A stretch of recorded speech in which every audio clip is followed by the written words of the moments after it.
quería decir que si alguien quiere revisión acerca de su examen, entonces por favor le escribe a Manuel, el auxiliar, y él pues le va a dar revisión con mucho gusto, ¿verdad? Bueno. Sí, buenos días. Solo antes, solo les voy a comentar de que voy a hacer una publicación y entonces para llevar más control, solo me escriben un comentario en la publicación los que deseen la revisión. Gracias. Muchas gracias, Manuel. Solo una cosa adicional a lo que dijo Manuel. Cualquier persona que desee revisión debe tener su procedimiento claro, ¿verdad? Eh, y por supuesto, se supone que todos enviaron su procedimiento, ¿verdad? Bueno, vamos a iniciar entonces con este tema de funciones exponenciales. Si nos da tiempo, pues pasamos a las logarítmicas. Bueno, nosotros pues ya conocemos la famosa identidad de Euler, se las voy a repetir, ¿verdad? Y para analizar las funciones exponenciales, pues nos vamos a basar en esta identidad de Euler. Esto que está acá, recordemos, es el coseno de teta más i por el seno de teta. Entonces, esa es la famosa identidad de Euler. Nos sirve a nosotros para expresar números de forma exponencial compleja. Habíamos dicho que cualquier número z se podía expresar de forma exponencial compleja como el módulo del número multiplicado por la exponencial de i por el argumento del número. Entonces, esa es la forma de expresar números complejos de forma exponencial compleja, una forma muy práctica que viene siendo una especie de forma polar porque estoy indicando cuánto vale el módulo acá y cuánto vale el argumento del número complejo. Bueno, ahora la función exponencial compleja, pues es esta que está acá, es e a la z. E a la z, si nosotros recordamos que z es x más y, entonces esto resulta ser igual a e a la x más y por y, ¿sí? Entonces esto a su vez se puede escribir como la exponencial de x, ¿sí? Por la exponencial de y. Y en esta segunda parte, está acá, podemos utilizar la identidad de Euler, por lo tanto, esto va a ser simplemente e a la x multiplicado por el coseno de y más i por el seno de y. A partir de esta fórmula que tenemos acá, nosotros podemos deducir algunas cosas, ¿verdad? Por ejemplo, si yo quiero calcular el módulo de la exponencial, esto que está aquí, ¿sí? Entonces, de acuerdo a la fórmula que copiamos arriba, eso va a ser igual al módulo de esto que está acá, ¿sí? El módulo de eso que está ahí va a ser el producto de los módulos, o sea que va a ser el módulo de a la x multiplicado por el módulo de ese número complejo que es coseno de y más y seno de y, coseno de y más y por el seno de y. Ahora, esto que está acá, el módulo de esto, ¿cuánto vale? Bueno, recordemos que la exponencial de x, siendo x una variable real, es una función que se puede graficar siempre arriba del eje real o arriba del eje x. Por lo tanto, eso siempre es positivo, por lo tanto, el módulo de a a la x es e a la x. Entonces, me queda e a la x. Realmente, como es real, sería el valor. Ahora, esto que está acá, si yo le he dado más un seno cuadrado de y el coseno cuadrado más el seno cuadrado vale 1, entonces el módulo de todo eso vale 1. En conclusión, el módulo de a la z vale e a la x. Ahí está. Si yo quisiera ahora calcular no el módulo, sino por ejemplo el conjugado de a la z, de toda la expresión, por supuesto. Entonces, si aplicamos el conjugado a esto que está aquí, ¿sí? A eso, entonces lo que voy a obtener pues sería el conjugado de la parte, perdón, el conjugado de toda esa expresión, y eso equivale a cambiarle signo. O sea, voy a obtener esto, voy a obtener e a la x multiplicado por coseno de y menos i por el seno de y. Ahora acá debemos recordar una cosa, debemos recordar que el coseno es una función par. Entonces, por ejemplo, el coseno de menos x, recordemos esto, es igual al coseno de x. ¿Por qué? Porque la función coseno es una función par. Pero el seno de x, de menos x, perdón, es igual al menos seno de x. ¿Y esto por qué? Porque el seno es una función impar y lo pueden ver con su gráfica. Entonces, esta expresión que está acá puede escribirse como e a la x por coseno de menos y más i por el seno de menos y, que a su vez es e a la x por e a la menos y.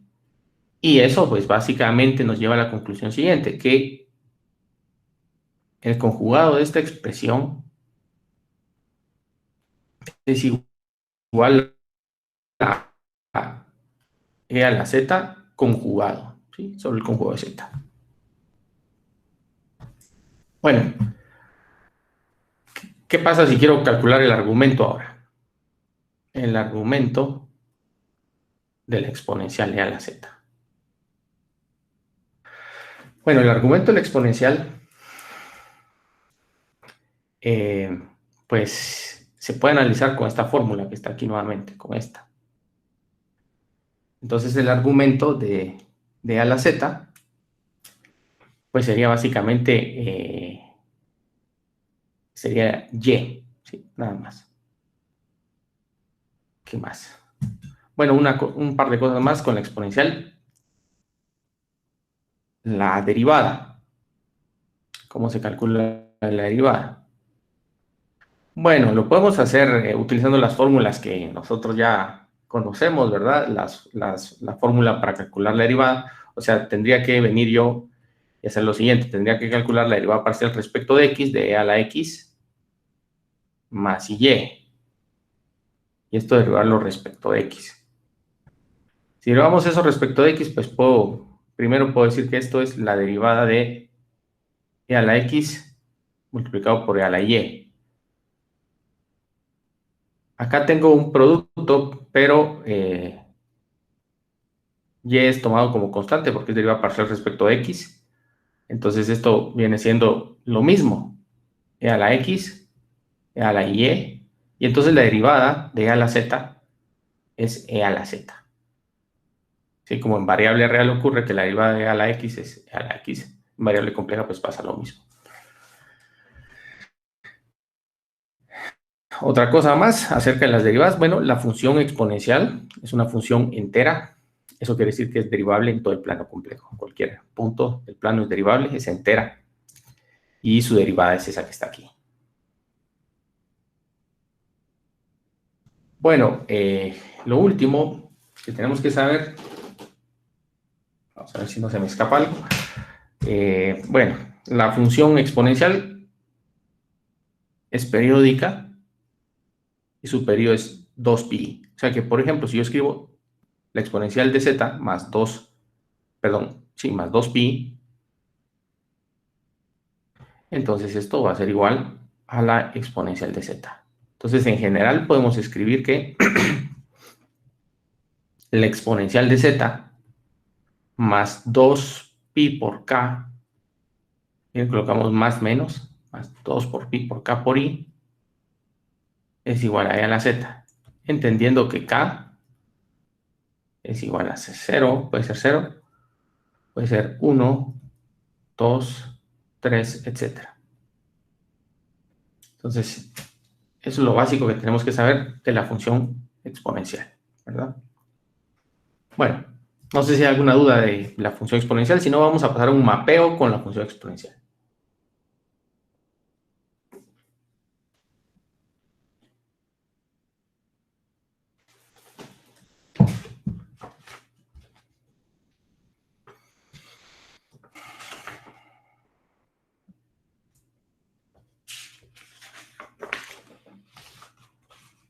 Bueno, Bueno, yo aquí como que tenía una hoja. Vamos a borrar esto que está aquí.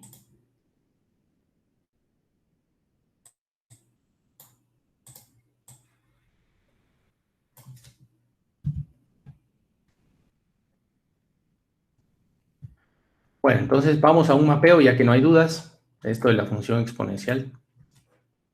Entonces tengo el siguiente conjunto. Y supongamos que tengo el siguiente conjunto de partida, lo voy a dibujar acá. Entonces tengo, pongamos que tengo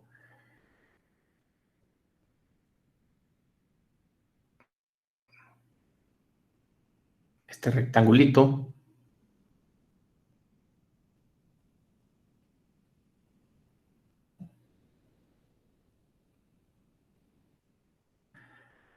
Y esto es el conjunto de partida, el conjunto S.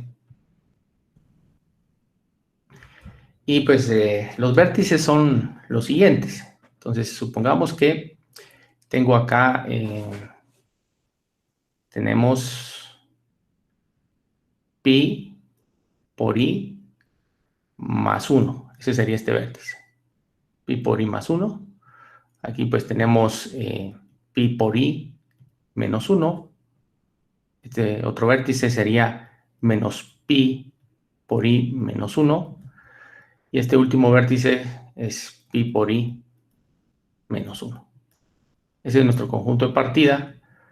Y quiero aplicarle la función compleja f de z igual a la exponencial de z.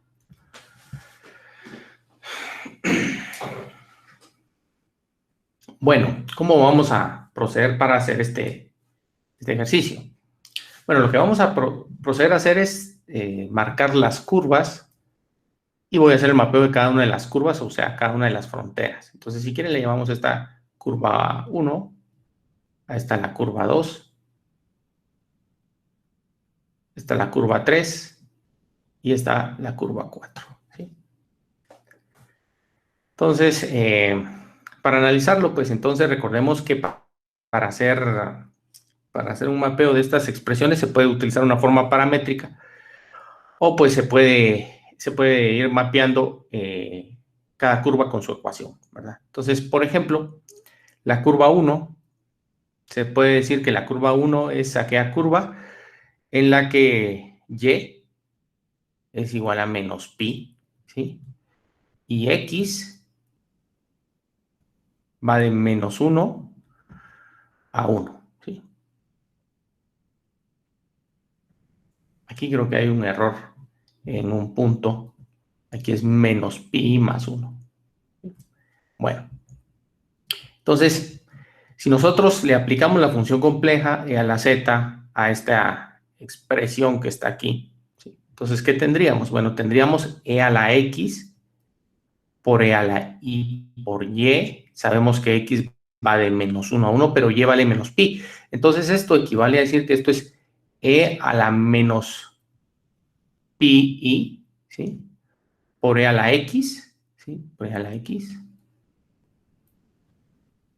Y con x entre menos 1 y 1. Entonces, ¿qué representa eso? ¿Qué creen ustedes que representa eso?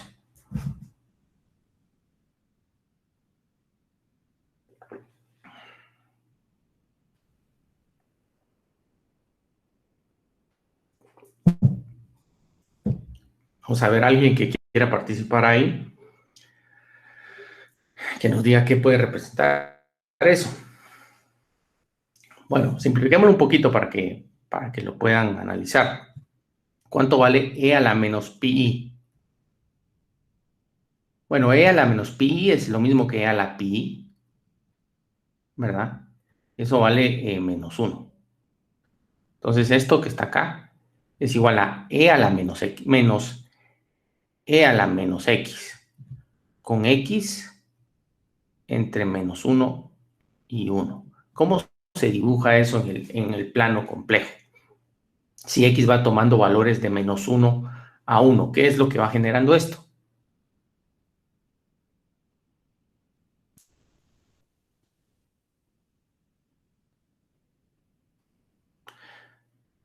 ¿Quién me puede decir?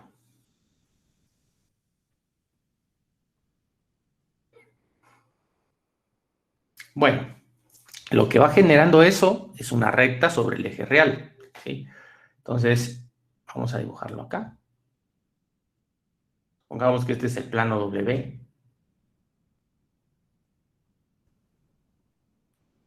Entonces, si por ejemplo x vale -1, entonces, ¿cuánto vale esto? Esto que está aquí, ¿cuánto vale? Bueno, entonces si x vale -1, entonces tendría menos e a la -1. ¿Sí?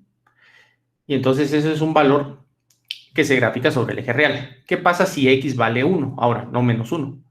Entonces esto es si x vale -1. Pero si x vale 1, entonces esto vale menos e a la 1. Entonces, ¿cómo se va a dibujar eso?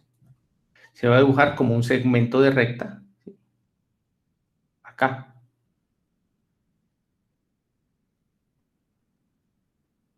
que va de menos e a la -1 a e a la -1. O sea, aquí está menos, eh, menos e a la 1 y aquí está menos e a la -1. O sea, este segmento de recta. Ahí está. Bueno, vamos a la curva 2 ahora. La curva 2, tenemos que la curva 2 se puede escribir como x igual a 1. Si x es igual a 1 y ya está tomando valores de menos pi a pi, ¿verdad? Ya está tomando valores de menos pi a pi. Entonces la exponencial compleja se puede escribir como e a la x, e a la y, y eso va a ser igual a e a la x, ¿sí? Por, perdón, no e a la x, e a la 1 por e a la y por y. Ahora, ¿esto qué representa? ¿Alguien quiere decir qué representa eso?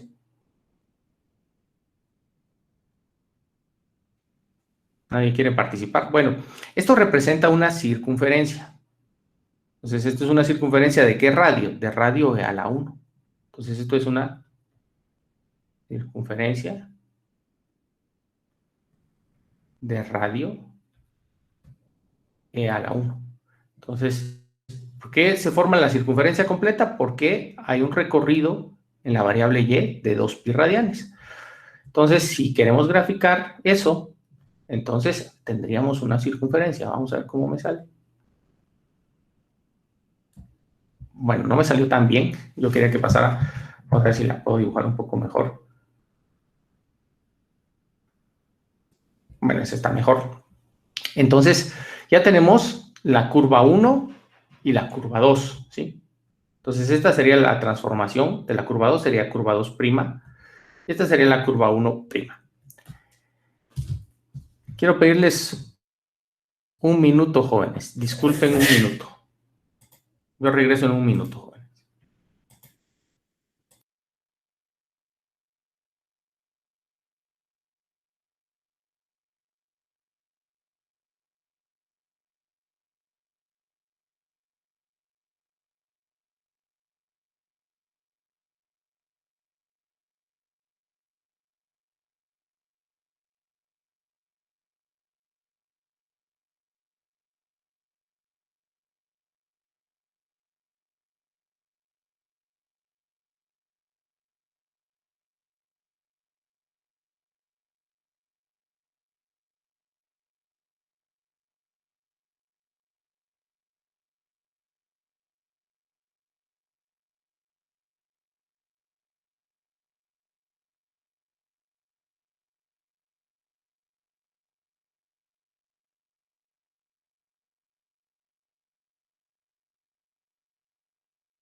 Bueno, vamos a continuar.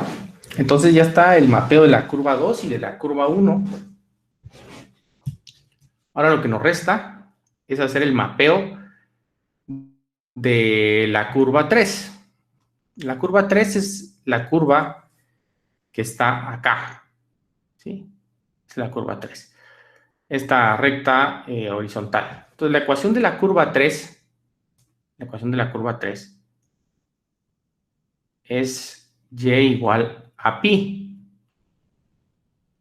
Y x tiene un recorrido de menos 1 a 1. Entonces, utilizando la exponencial compleja de esta expresión, tendría e a la i por pi, ¿verdad? Por e a la x, ¿sí? Entonces, habíamos visto que e a la i por pi vale menos 1. Entonces, esto sería menos e a la x. Solo que, sí, ok. Bueno, entonces, ¿en qué se transforma esto? Cuando x vale menos 1, pues obtengo este resultado que está aquí. Cuando x vale 1, obtengo este resultado. Entonces, ¿a qué conclusión llego? ¿En qué se convierte esa recta? ¿Qué se transforma? Bueno, se transforma precisamente en la misma recta que habíamos transformado, la curva 1'. Se transforma entonces en la curva 1', y le vamos a llamar que la curva 1' también es la curva 3'. Es la misma que está aquí. Bueno, nos hace falta la curva 4. Si quieren, lo hacemos aquí abajito para que lo podamos ver. Entonces, la curva 4 es la recta y igual a... ¿Y igual a quién? No, x igual a menos... x igual a menos 1. Entonces, al hacer el mapeo, tenemos e a la x, e a la i por y. Esto es e a la menos 1 por e a la i por y. Y recordemos que la variable y está entre menos pi y pi. ¿Qué es esto que está acá? Bueno, esto es una circunferencia de radio e a la menos 1. Esto es una circunferencia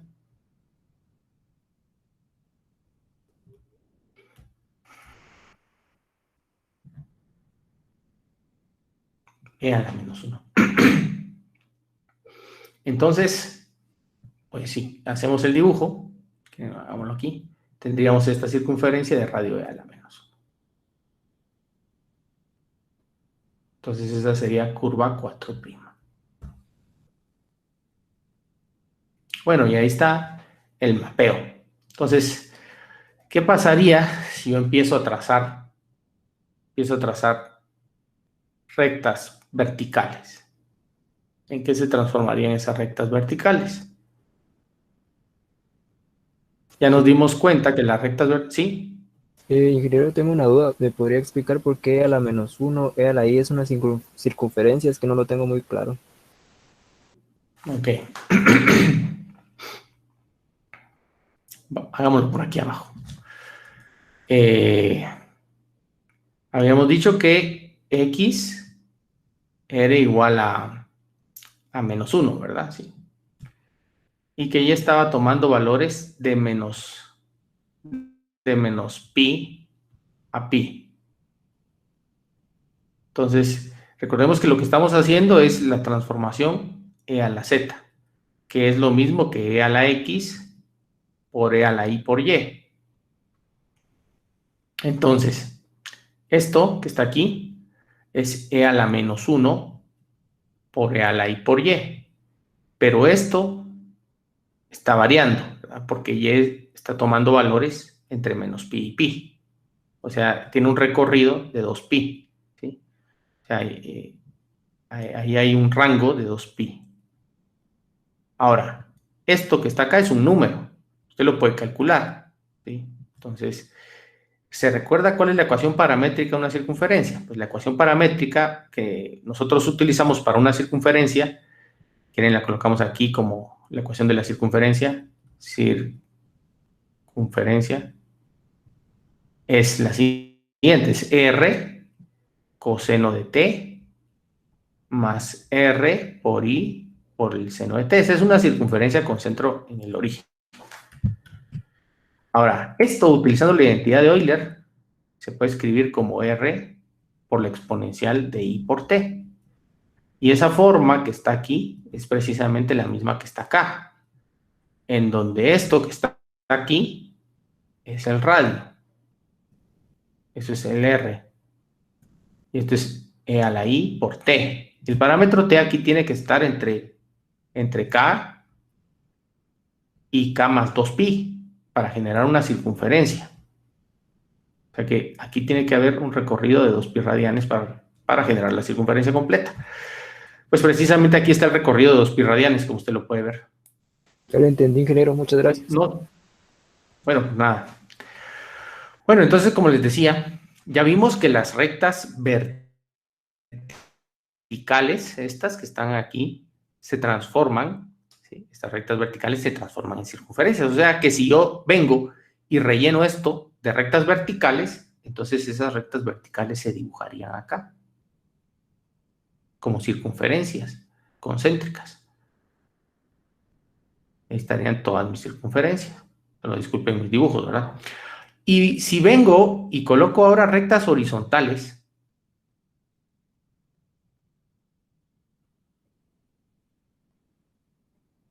entonces esas rectas horizontales se dibujarían acá como segmentos de recta.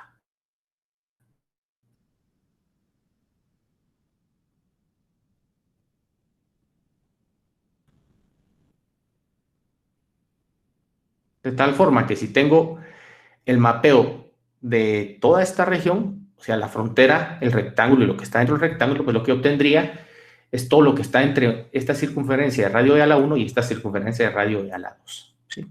Bueno, no sé si quedó claro el ejemplo. Si no, pues ustedes van a intentar hacer uno. Supongamos ahora que tenemos el siguiente conjunto. Un sencillo rectángulo, solo que ahora en el primer cuadrante mi rectángulo, y este rectángulo incluye el rectángulo y todo lo que está adentro del rectángulo. ¿Sí? Entonces, los vértices son, esto vale 1, esto es 1, esto es I, perdón, por lo tanto este vértice es 1 más I. Entonces quiero aplicarle la función f de z igual a la exponencial de z. Tómense ustedes 5 minutos y resuelvan este problema, por favor.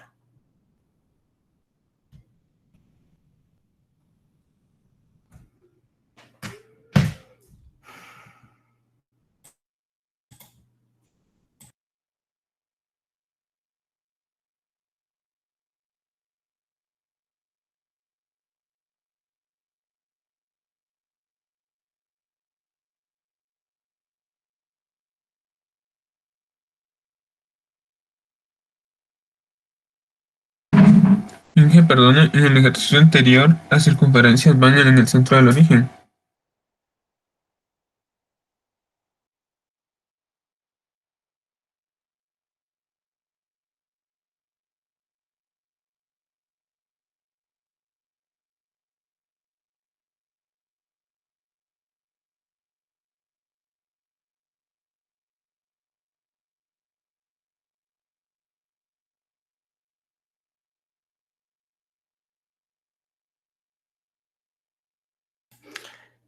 Perdone, no escuché su pregunta. ¿La podría volver a repetir? Si en el problema anterior las circunferencias están en el centro del origen, su centro. Sí, sí, correcto. Todas las circunferencias están en el centro del origen. Sí, Gracias. por nada.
Bueno, vamos a resolverlo, ¿verdad?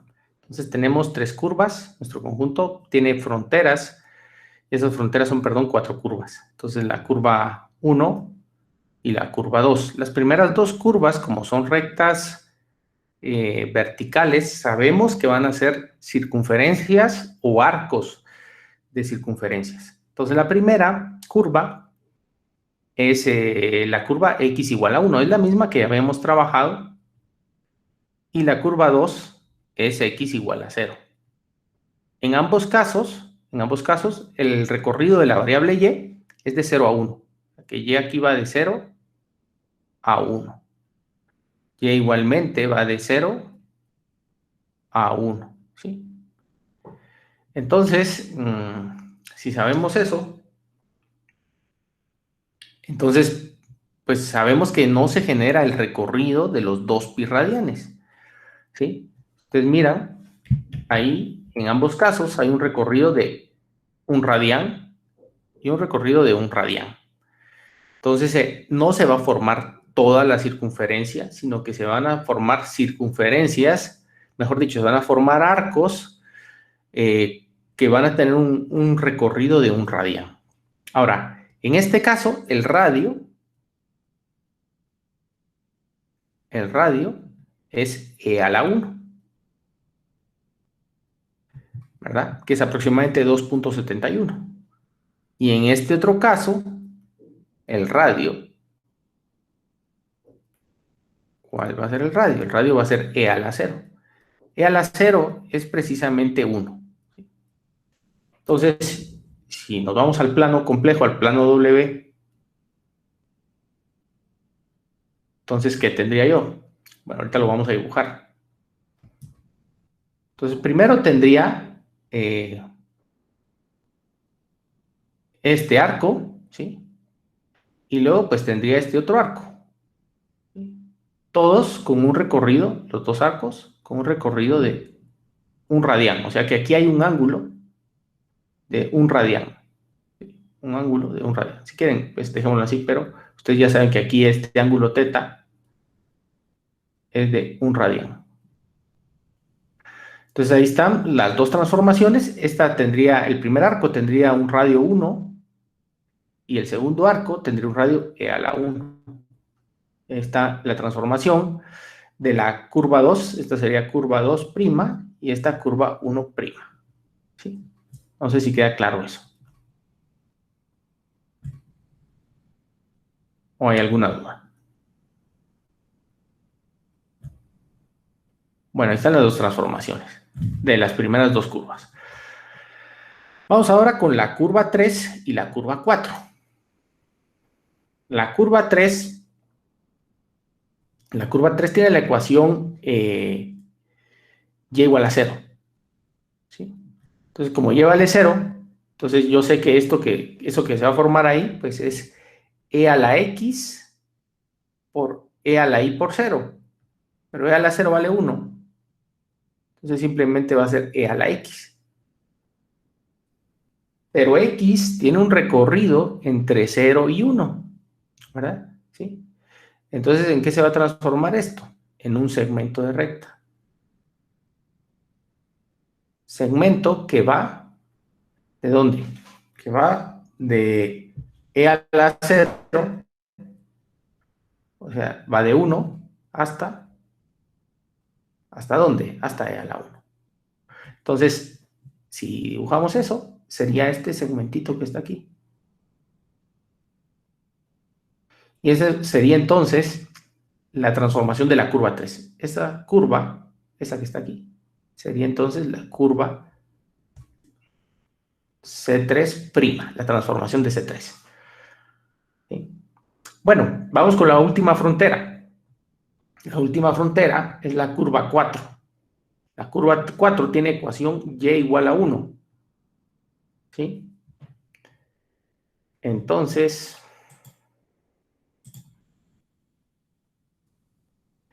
si la transformación es esa, y igual a 1, entonces tenemos e a la x por e a la, e a la y por 1. Entonces, ¿cuánto vale e a la y por 1?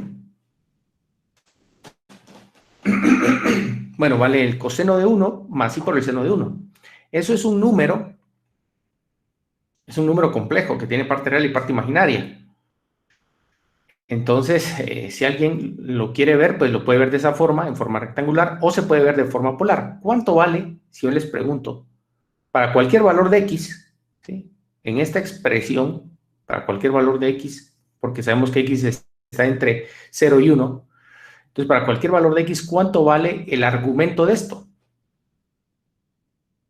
¿Cuánto vale el argumento de e a la x, e a la 1, e a la i por 1, mejor dicho? ¿Cuánto vale? Pues vale 1. ¿Qué quiere decir eso? Que los puntos que se van a dibujar ahí van a tener un ángulo de 1 radián, ¿sí? Y esos puntos forman un segmento de recta. Es un segmento de recta que tiene un ángulo, que todos los puntos sobre ese segmento de recta tienen un ángulo de 1 radián, un argumento de 1 radián.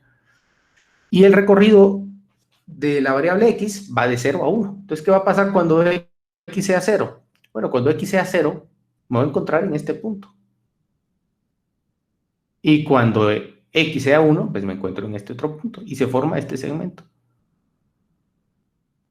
Y esa sería la transformación C4. C4'. Ahora, como yo rellené el rectángulo, pues entonces el conjunto de llegada sería todo todo lo que está aquí adentro. ¿Sí?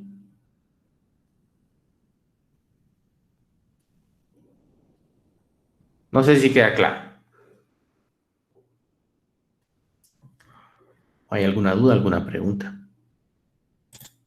Ingeniero, dicen en el chat que no entendieron cuando dice que el ángulo es 1 radián. Ok, vamos a tratar de explicarlo. Bueno, ¿por qué no se entiende que el ángulo es 1 radián? Bueno, veamos. Si yo agarro esta expresión, ¿sí? Esta que está aquí. Tengo e a la x, e a la y. ¿Sí? Entonces eso se escribe como e a la x por coseno de 1 más y por el seno de 1. ¿Dónde se dibuja esto? Dibujemos esto como un punto en el plano complejo. ¿Dónde se dibuja? Bueno, esto se dibuja sobre un círculo de radio 1 con un ángulo θ de 1, un radián. Entonces, si dibujamos la circunferencia de radio 1, ese es de radio 1. Entonces, aquí voy a tener un radián y aquí se va a dibujar ese punto, este que está acá. ¿Sí? Ahí se dibuja. Pero, ¿qué pasa si yo modifico esto que está aquí? Lo que va a modificar es el radio. ¿Sí? Entonces, al modificar el radio, esto no se va a modificar, esto va a permanecer constante. Entonces, al permanecer eso constante, el ángulo permanece constante. Y al modificar esto, lo que estoy modificando es el radio del punto. Entonces, si hago un recorrido, pues se va a formar algo así, ¿verdad? Siempre a un ángulo de 1 radián, porque estoy modificando el radio, pero el ángulo no lo estoy modificando, ¿verdad? Entonces, esto siempre dibuja una circunferencia. Por ejemplo, si yo vengo y les coloco lo siguiente. ¿Cómo se dibuja esto? Coseno de pi cuartos, así por el seno de pi cuartos. ¿Cómo se dibuja? Ese número es 1 más i. 1 más i, si lo pasamos, si lo miramos con la identidad de Euler, eso es 1 más i sobre raíz de 2. ¿Y cómo se dibuja ese número? Acá. Es 1 sobre raíz de 2, 1 sobre raíz de 2. ¿Cuánto vale el ángulo? Si yo trazo aquí un segmento de recta y mido el ángulo es pi cuartos. Bueno, no sé si quedó un poquito más clara la duda, si ya se resolvió. Bueno, se nos acabó el tiempo, ¿verdad? Se nos acabó el tiempo. Entonces, con esto vamos a dejar aquí la clase. Les recuerdo a las personas que entraron tarde que pueden escribirle al señor auxiliar si desean revisión del examen, ¿verdad? Pero para tener derecho a la revisión del examen, pues deben haber enviado un procedimiento claro de su examen. Si ustedes saben que no enviaron nada de procedimiento, y enviaron tal vez solo un documento en blanco, pues no pidan revisión, ¿verdad? No pidan revisión, pero sí le pueden preguntar al señor auxiliar cualquier duda que tenga. Entonces, les agradezco mucho, jóvenes. Nos miramos el día miércoles con las funciones logarítmicas. Que tengan feliz día. Feliz día, ingeniero. Buen día, ingeniero. Gracias igual. Gracias igualmente. Buen día, ingeniero. Gracias igualmente.